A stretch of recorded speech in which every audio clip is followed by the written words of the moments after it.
ကိုကနည်းနည်းလေးနာကျင်သွားတာနဲ့မင်းကိုမချစ်နိုင်တော့ဘူးလို့ပြောတတ်တဲ့လူစားမျိုးမဟုတ်ဘူးမြည်တွေကြာနေရေတောင်မင်းကိုချစ်တယ်လို့ဖြေခဲ့တဲ့လူပါ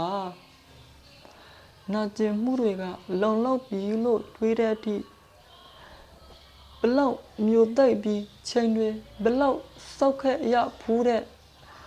ဆိုတာကိုမင်းနားလည်စေချင်တယ်ဒီလောက်လေးနဲ့အဲ့လောက်ဖြစ်နေဖို့မလိုဘူးဆိုတဲ့စကားတွေထပ်မပြောနဲ့တော့တခါထက်ကမားတဲ့မားကိုခဏခွက်လော့ပြီးသွားတဲ့အခါပထမမှာခွက်လော့ပေးရခြင်းတွေကိုမောင်းလာပြီး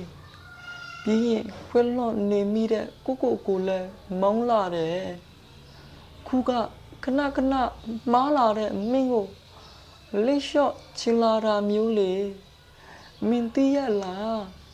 နည်းနည်းလေးနာကျင်ရအောင်နဲ့မင်းကိုလင်းလို့ဖို့တွေးခဲ့တာမဟုတ်ဘူးမြည်လေကြာရောက်နဲ့ငါတို့ကမဖြစ်နိုင်ပါဘူးဆိုပြီးတွေးခဲ့တာမျိုးမဟုတ်ဘူးဒါတွေကိုမင်းနားလည်စေချင်တယ်ကွာ